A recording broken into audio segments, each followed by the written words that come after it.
దేవుడికి మేము కలుగునుగాక. యాకోబుకు ఎంత చక్కటి ఆధిక్యతని దేవుని దూతల సేనానిచ్చి నీ పరిస్థితికి నీకు కూడా అవసరతగా ఉన్న ప్రతి దగ్గర కూడా ఇవ్వాల్సిన ప్రతిదీ కూడా సమకూరుస్తూ మనకు తెలియదు ఏంటి దేవా మా పరిస్థితి ఇంత దారుణంగా ఉందని మనం అనుకొని వేదన పడే టైంలో దేవుడు ఒక మంచి మార్గాన్ని తెరుస్తాడు. దేవుడికి మహిమ కలుగునుగాక.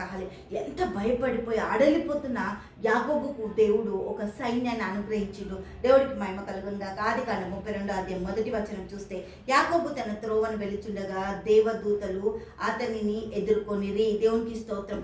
యాకోబు వారిని చూచి ఇది దేవుని సేన అని చెప్పి ఆ చోటికి మహానాయము అను పేరు పెట్టెను.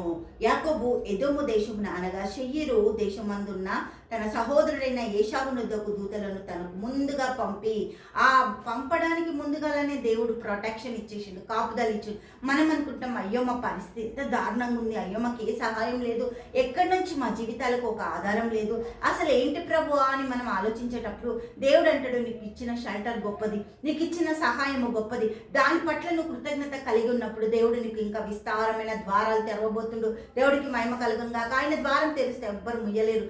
దేవుడు ఇక్కడ యాకోబుకి మహనాయము దూతల సమూహం ఇచ్చేసిండు. పరిస్థితి దారుణంగా ఉంది. యాకోబుకు ఏశావుతో ఉన్న వైరాన్ని గుర్తుపెట్టుకుండు కానీ తన అన్న వైరం మర్చిపోయిండు కదా. దేవుడికి మహిమ కలుగును గాక. మర్చిపోయి తన తమ్ముడిని ఎదుర్కొనడానికి ప్రేమతో వస్తున్నా కూడా భయము చాలా భయంకరమైంది. భయంలో మనం ఏమేమో చేసేస్తాం, భయంలో ప్రార్థన చేయడం మర్చిపోతాం, భయంలో మనం దేవుడి దగ్గర రావడం మర్చిపోతాం, భయంలో మనకున్న పరిస్థితులు అన్నీ కూడా చక్కగా దేవుడు అలమర్చినా కూడా వాటిని మర్చిపోయి మన ఇష్టారాజ్యమైన జీవితం జీవిస్తాం. ఇక్కడ యాకోబు కూడా భయంతో ఏం చేసిండు, ఒక గుంపు పంపిండు, రెండో గుంపు పంపిండు.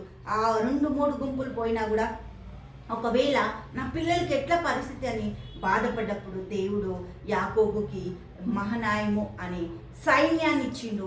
దేవుడు ఆదరించే దేవుడు. దేవుడికి మహిమ కలుగును గాక. హల్లెలూయా.